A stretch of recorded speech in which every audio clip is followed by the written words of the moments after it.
യിലുള്ള എല്ലാ മാനദണ്ഡങ്ങളും പാലിച്ച് ഇൻകം ടാക്സ് കൊടുക്കേണ്ടത് ഇൻകം ടാക്സ് കൊടുക്കണം, GST ഉണ്ട്, അതുപോലെയുള്ള നിയമപരമായ എല്ലാ മാനദണ്ഡങ്ങളും നമ്മൾ പാലിച്ചുകൊണ്ടാണ് ചെയ്യുന്നത്. അപ്പോൾ അതുകൊണ്ട് നമ്മുടെ ഈ പ്രോജക്റ്റ് നാളെ ഒരു ജയകുമാർ എന്ന് പറഞ്ഞ വ്യക്തിക്കോ അല്ലെങ്കിൽ ഒരു GCD ഫൗണ്ടേഷൻ്റെ മാത്രം സ്വത്തായിട്ടല്ല വരുന്നത്. ഇത് ദേശത്തിൻ്റെ, നാടിൻ്റെ, ഒരു വ്യക്തിയുടെ അല്ലെ എല്ലാ വീടുകളിലുള്ള ആ മെമ്പറുകളുടെ അല്ലെങ്കിൽ ഇതിനകത്ത് പ്രവർത്തിക്കുന്ന എല്ലാ മെമ്പറുകളുടെയും ഒരു സ്വന്തം പ്രോജക്റ്റായിട്ടാണ് വരുന്നത്. അപ്പോൾ അതുകൊണ്ട് ഇതിൻ്റെ നേട്ടങ്ങൾ വ്യക്തികൾക്ക് വരുന്നത് പോലെ തന്നെ ഇതിൻ്റെ ദേശത്തിനും അല്ലെങ്കിൽ ഈ കേരളത്തിലെ പോലെ നമുക്കറിയാം ഇന്ന് കേരളത്തിൽ അനുഭവിക്കുന്ന പ്രശ്നങ്ങൾ എന്താ പറയുക, പല മേഖലയിൽ നോക്കിയാലും കേരളത്തെ പിന്തള്ളപ്പെട്ടുകൊണ്ടിരിക്കുകയാണ്. ആ മേഖലയ്ക്കൊക്കെ ഒന്ന് ഒരു ഉണർവുണ്ടാകാനും അല്ലെങ്കിൽ ഇതിൻ്റെ പ്രവർത്തനം കൊണ്ട് സാധിക്കുമെന്നുള്ള കാര്യത്തിലുണ്ട്. ആ ഒരു ആത്മവിശ്വാസത്തിൻ്റെ പുറത്താണ്. ഇപ്പം ഞാൻ ഇത്രയും കാലമായിട്ട് ജോലി ചെയ്തു, പല മേഖലയിൽ പ്രവർത്തിച്ചു. ഇന്നും നമ്മൾ ഒരു വട്ടപൂജ്യം എന്നുള്ള തലയിൽ തന്നെയാണ് നിൽക്കുന്നത്. കാര്യങ്ങളൊക്കെ നടന്നു പോകുന്നുണ്ട്, പ്രശ്നങ്ങളൊക്കെ പരിഹരിക്കുന്നുണ്ട്, എൻ്റെ കുട്ടികളെ പഠിപ്പിച്ചിട്ടുണ്ട്, അവരിന്ന് ജോലിക്കാരായിട്ടുണ്ട്, കാര്യങ്ങളെല്ലാം ഉണ്ട്. എങ്കിൽ പോലും നമ്മളിന്ന് സാമ്പത്തിക ഭദ്രത എന്ന് പറയുന്നത് അല്ലെങ്കിൽ ഒരു സാമ്പത്തികമായി നമ്മൾ ഉന്നമനത്തിൽ വന്നു അല്ലെങ്കിൽ ഒരു സാമ്പത്തിക ഫ്രീഡം വന്നു എന്ന് പറയാൻ ഈ 60 വയസ്സായി എനിക്ക് ഇന്നും സാധിച്ചിട്ടില്ല.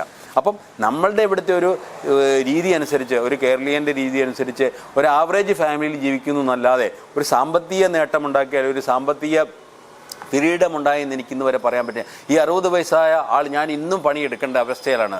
ആ ഒരവസ്ഥയ്ക്ക് മാറ്റം വരണമെങ്കിൽ ഇതേപോലുള്ള പ്രസ്ഥാനങ്ങൾ വരികയാണെങ്കിൽ, അവരോട് തോളോട് ചേർന്ന് നിൽക്കുകയാണെങ്കിൽ നമുക്കിതിനൊക്കെ ഒരു പരിഹാരമാകും. അപ്പോൾ എന്നിൽ കൂടി ഞാൻ ഈ പ്രോജക്റ്റിൽ നിൽക്കുന്ന എൻ്റെ ലാഭവീതം മാത്രം നോക്കിയല്ല, എന്നിൽ കൊണ്ട് ഇനിയും എത്ര കാലം നമ്മൾ ജീവിച്ചിരിക്കുമോ അത്ര കാലം ഈ പ്രോജക്റ്റുമായിട്ട് ഈ ഒരു നല്ല ഒരു സംരംഭമായിട്ട് ചേർന്ന് നിന്നുകൊണ്ട് ഇതിൻ്റെ പ്രവർത്തനങ്ങളിൽ നിന്ന് എനിക്ക് എന്തെങ്കിലുമൊക്കെ ഈ ദേശത്തിന് വേണ്ടിയും എനിക്ക് എന്തെങ്കിലുമൊക്കെ നമ്മുടെ ജനതയ്ക്ക് വേണ്ടിയിട്ടും അല്ലെങ്കിൽ നമ്മളുടെ ആളുകൾക്ക് വേണ്ടിയിട്ടും അല്ലെങ്കിൽ ചെയ്യാൻ പറ്റുമെന്നുള്ള ഒരു ആത്മവിശ്വാസത്തിൻ്റെ പുറത്താണ് ഞാൻ ഇത്തരം തുക മുടക്കിയും അല്ലെങ്കിൽ ഞാൻ ഇതിൻ്റെ ഒരു 3000 ടോക്കൺ എടുത്തും ഇതിൻ്റെ പ്രവർത്തനം ആരംഭിച്ചിരിക്കുന്നത്. അപ്പോൾ അതുകൊണ്ട് ഇതിൻ്റെ സാമ്പത്തിക നേട്ടത്തിൽ ഉപരി ഈ ഒരു പ്രസ്ഥാനം ഇവിടെ തഴച്ചു വളരും അല്ലെങ്കിൽ ഇത് വളരെ നന്നായി വരുമെന്നുള്ള ഒരു ശുഭാപ്തി തന്നെയാണ്.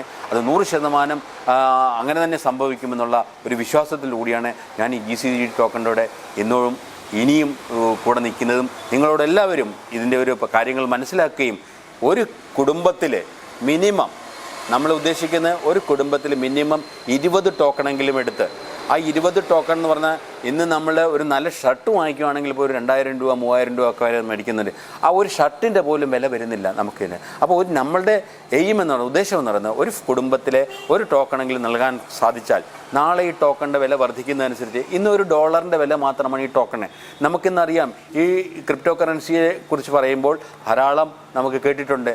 ഇന്ന് ബിറ്റ്കോയിൻ എന്ന് പറയുന്ന ആ ടോക്കണ് അത് 94 കാലഘട്ടങ്ങളിൽ അല്ലെങ്കിൽ 96 കാലഘട്ടങ്ങളിൽ ഈ വന്നിരുന്ന അല്ലെങ്കിൽ 2007 കാലഘട്ടങ്ങളിലേക്കാണ് ഇതിൻ്റെ പ്രവർത്തനങ്ങളുമായിട്ട് വരുന്നത്. ആ സമയങ്ങളിൽ ചെയ്ത ആളുകൾക്ക് ഇന്ന് വളരെ നിലയിലെത്തിയിട്ടുണ്ട്. അപ്പം നമ്മുടെ പ്രോഗ്രാമിൽ ഇന്നൊരു 20 ടോക്കൺ എടുക്കുന്ന ആളുകൾ നാളെ വരും വർഷങ്ങളിൽ ഇവർക്ക് ഇതിൻ്റെ നേട്ടങ്ങളെന്ന് പറയുന്നത് നമുക്ക് ചിന്തിക്കാൻ കഴിയുന്നതിലപ്പുറമാണ്. ഇപ്പോൾ ഇന്ന് നമുക്ക് ടോക്കണ് നമ്മളുടെ 90 രൂപ അല്ലെങ്കിൽ ഇന്ന് ഡോളറിൻ്റെ വിലയാണ്. നാളെ ടോക്കണിൽ നമ്മളിത് മാർക്കറ്റിലേക്ക് ഇതിൻ്റെ ലിസ്റ്റ് ചെയ്യപ്പെടുമ്പോൾ, ഇപ്പോൾ എല്ലാ കമ്പനികളും ലിസ്റ്റ് ചെയ്യപ്പെടുമ്പോഴാണ് അതിൻ്റെ നേട്ടങ്ങൾ വരുന്നത്. അപ്പം മാർക്കറ്റിലേക്ക് ലിസ്റ്റ് ചെയ്യപ്പെടുന്ന സമയത്ത് ഈ ടോക്കണിൻ്റെ വില വർദ്ധിക്കും. ഈ ടോക്കണിൻ്റെ വില വർദ്ധിക്കുന്നതനുസരിച്ച് നമ്മൾ നിസ്സാരമായി 20 ടോക്കൺ എടുത്തിരിക്കുന്ന ഈ ടോക്കണിൻ്റെ വില ഇന്ന് 90 എന്നുള്ളത് 180 ആകാനും 1000 ആകാനും 2000 ആകാനും ഒക്കെയുള്ള സാധ്യതകളുണ്ട്.